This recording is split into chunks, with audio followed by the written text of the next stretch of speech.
Tadi kita diterima dan memang Bapak Presiden arahannya jelas bagaimana sepak bola PSSI di bawah pimpinan Pak Erik sudah menunjukkan prestasi yang luar biasa yang belum pernah dicapai sebelumnya. Kedua juga transparansi yang dilakukan dan juga begitu banyak event-event seperti Asian Games yang sudah dilakukan dan juga Piala Dunia yang sudah dilakukan oleh Indonesia yang sebelumnya belum pernah dilakukan di Indonesia. Alhamdulillah dikonfirmasi langsung oleh PSSI. Nova Arianto jadi pelatih Timnas Indonesia di Piala AFF. Begini kata PSSI. Keinginan netizen segera terwujud. Duet Elkan Bagot dan Jay Itzes is real. Begini skenarionya. Maarten Paes dikabarkan akan ke klub Serie A. Kira-kira klub mana yang akan meminang Maarten Paes? Saksikan beritanya hingga selesai.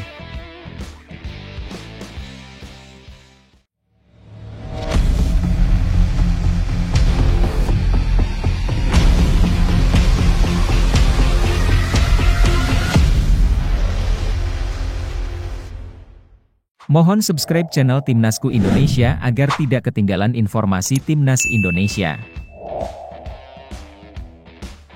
Reaksi PSSI usai netizen minta Nova Arianto jadi pelatih Timnas Indonesia di Piala AFF 2024. PSSI merespons dorongan netizen untuk menunjuk Nova Arianto sebagai pelatih Timnas Indonesia di Piala AFF 2024. Namun, PSSI belum bisa memastikan hal tersebut. Timnas Indonesia kemungkinan tidak akan menurunkan tim utama di Piala AFF 2024. Skuad Garuda diperkirakan akan menurunkan tim pelapis yang mayoritas berusia muda. PSSI tidak memberikan target tinggi kepada Timnas Indonesia di Piala AFF 2024 karena fokus utama adalah putaran ketiga kualifikasi Piala Dunia 2026 zona Asia. Piala AFF 2024 akan berlangsung dari 23 November hingga 21 Desember 2024. Timnas Indonesia tergabung dalam grup B bersama Vietnam, Filipina, Myanmar, dan Laos. Putaran ketiga kualifikasi Piala Dunia 2026 akan digelar pada 5 dan 10 September 2024, 10 dan 15 Oktober 2024, serta 14 dan 19 November 2024. Shin Tae-yong disarankan untuk sepenuhnya fokus pada putaran ketiga kualifikasi Piala Dunia 2026 sehingga Piala AFF 2024 bisa diserahkan kepada Nova Arianto. Nova Arianto sebelumnya memimpin Timnas Indonesia U17 di Piala AFF U19 2024 dan akan kembali melatih Garuda Muda di kualifikasi Piala Asia U170 2025 pada 23-27 Oktober 2024. Kita lihat nanti saja. Nova juga akan diuji di kualifikasi Piala Asia U17 2025, jadi tidak perlu terburu-buru, kata anggota Exco PSSI Arya Sinulinga.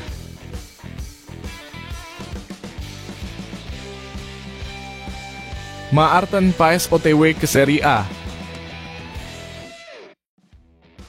Kabar terbaru, Maarten Paes sedang OTW.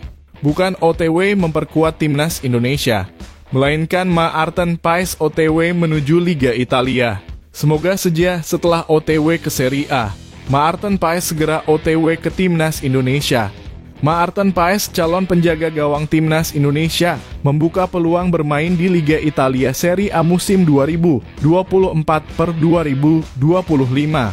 Empoli sedang memburu Paes pada jendela transfer musim panas 2024. Empoli telah berkomunikasi dengan FC Dallas, klub tempat Paes bermain saat ini. Berdasarkan laporan dari situs gianlucadimarzio.com, Empoli ingin meminjam Paes terlebih dahulu untuk musim 2024/2025. Dalam beberapa jam terakhir, Empoli bergerak di pasar transfer. Klub Tuscany telah mengidentifikasi Maarten Paes dari Dallas sebagai target. Pada Rabu 10 Juli mereka melakukan kontak baru dengan klub Amerika tersebut, tulis Gianluca Di Marzio, pada Kamis 11 Juli 2024 dini hari waktu Indonesia Barat. Empoli berusaha meminjam Paes dengan opsi pembelian penuh di akhir musim. Paes yang berusia 26 tahun memiliki tinggi 1,92 meter dan telah bermain di Belanda bersama NEC Nijmegen dan Utrecht sebelum pindah ke Dallas. Musim ini ia telah bermain dalam 24 laga, tambah Di Marzio. Jurnalis Italia Gianluca Di Marzio sebelumnya melaporkan bahwa Maarten Paes sedang diburu Empoli untuk memperkuat klub berwarna biru itu dalam persaingan di Serie A 2024/2025. Empoli menjatuhkan pilihan pertama mereka pada Maarten Paes, kiper berkewarganegaraan ganda Indonesia dan Belanda yang bermain untuk Dallas di MLS. Tulis Di Marzio di akun Instagram pribadinya pada Rabu 10 Juli 2024. Maarten Paes masih memiliki kontrak 1 tahun lagi dengan Dallas. Sementara itu, Empoli juga memiliki opsi lain jika gagal merekrut Paes. Opsi lain adalah Anthony Racciopi dari Young Boys, seorang penjaga gawang Swiss. Lanjut Di Marzio. Sekjen PSSI Yunus Nusi memberikan kabar terbaru terkait perpindahan Federasi Maarten Paes demi membela timnas Indonesia. Maarten Paes telah menjadi warga negara Indonesia sejak akhir April 2024. Namun kiper FC Dallas di Major League Soccer itu masih belum bisa membela timnas Indonesia. Pergantian status Maarten Paes dari Asosiasi Sepak Bola Belanda ke PSSI di FIFA terganjal Statuta FIFA pasal ke-9 tentang perpindahan asosiasi huruf B ayat ketiga. Ketika ia bermain dalam pertandingan resmi terakhirnya untuk asosiasi saat ini, ia belum menginjak usia 21 tahun, bunyi Statuta FIFA pasal ke-9.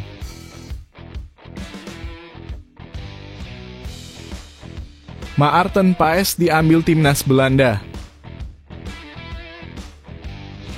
Maarten Paes, kiper keturunan Indonesia yang baru saja menjadi warga negara Indonesia, masih belum bisa membela timnas Indonesia di kualifikasi Piala Dunia 2026.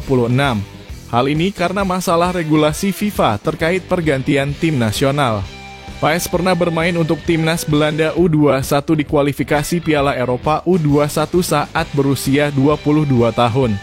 Menurut regulasi FIFA, pemain hanya bisa berganti tim nasional jika berusia 21 tahun atau lebih muda saat terakhir kali bermain untuk tim nasional pertama.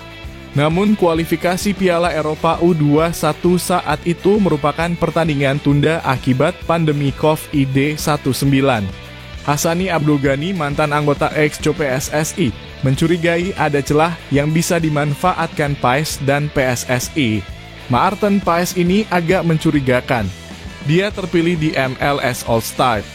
All-Star Game dipilih karena popularitas dan karena dia pemain bagus, ujar Hassani di channel YouTube pribadinya. Hassani menduga KNVB dalam kurung Asosiasi Sepak Bola Belanda ingin menarik Paes kembali ke timnas Belanda. Terpilihnya Paes di MLS All-Star menunjukkan pengakuan publik Amerika atas kemampuannya, ditambah penampilan impresifnya bersama FC Dallas. Saya agak curiga jangan-jangan timnas pusat Belanda ingin mengambil Maarten Paes. Kehadiran Paes di timnas Indonesia sangat dinantikan. Kemampuan dan pengalamannya di level elit sangat dibutuhkan Shin Tae-yong untuk mengawal gawang timnas di grup C yang penuh raksasa Asia. Maarten Paes, kiper naturalisasi timnas Indonesia, mencetak prestasi gemilang dengan terpilih bermain di skuad MLS All-Star. Kabar ini diumumkan oleh MLS setelah Mark Dodd, perwakilan Liga, mengunjungi FC Dallas untuk menyampaikan kabar tersebut. Pemilihan Paes menjadikannya satu-satunya pemain Indonesia yang pernah bermain di MLS All-Star. Di sana, ia akan berkesempatan bermain bersama bintang sepak bola dunia seperti Lionel Messi, Luis Suarez, dan Sergio Busquets. Prestasi ini merupakan puncak dari perjalanan karir Paes yang gemilang. Sejak akhir tahun lalu, namanya menjadi sorotan publik sepak bola Indonesia seiring gelombang naturalisasi yang digagas PSSI. Berbeda dengan pemain naturalisasi lain yang berposisi gelandang atau back, Paes adalah seorang kiper.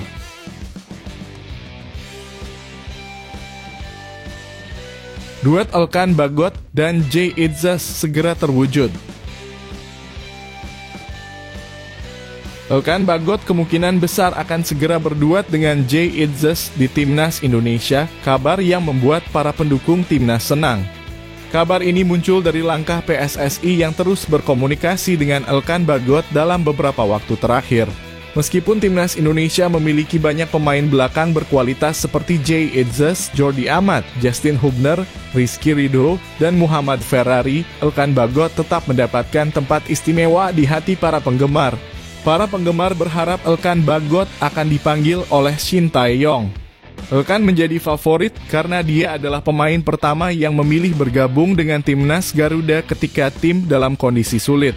Sementara itu, beberapa pemain lain baru datang ketika Timnas Indonesia sudah bermain dengan baik di bawah asuhan Shin Tae-yong. Namun hubungan antara Shin Tae-yong dan Elkan Bagot memburuk setelah Elkan tidak hadir saat dipanggil untuk membela Timnas Indonesia U-Strip 23 dalam laga playoff Olimpiade Paris 2024. Saat itu meskipun Elkan sudah menyelesaikan semua pertandingan Liga 3 Inggris, dia tidak memiliki kewajiban untuk membela klubnya. Akibatnya Timnas Indonesia U-Strip 23 yang kekurangan pemain harus kalah dari Guinea dan gagal lolos ke Olimpiade Paris. Sejak itu Elkan Bagot tidak lagi dipanggil oleh Shin Tae-yong untuk membela Timnas Indonesia. Namun Elkan Bagot masih memiliki peluang untuk bermain di babak 3 kualifikasi Piala Dunia 2026. Timnas Indonesia akan kehilangan Jordi Amat dan Justin Hubner yang mendapatkan larangan bermain karena kartu.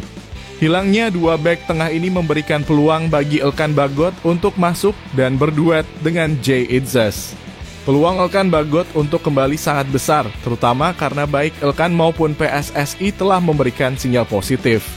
Anggota Exco PSSI, Yunus Nusi menyatakan bahwa PSSI tetap berkomunikasi dengan Elkan Bagot dan berharap dia dapat membela Timnas Indonesia. Oh iya, tim kita tetap berkomunikasi dengan Elkan Bagot, kata Yunus Nusi. Kami berharap semua pemain yang memiliki paspor Indonesia bisa memperkuat tim kita, tambahnya. Elkan Bagot juga memberikan lampu hijau untuk kembali ke Timnas Indonesia. Dalam situs resmi Ipswich Town, Elkan menyatakan bahwa dia akan selalu membela Timnas Indonesia dan tidak menyesali pilihannya. Saya akan selalu bermain untuk Indonesia, terutama sesuai dengan keinginan keluarga saya, kata Elkan Bagot. Dengan kedua pernyataan ini, peluang Elkan Bagot dan Jay Itzes untuk berduet di Timnas Indonesia sangat besar.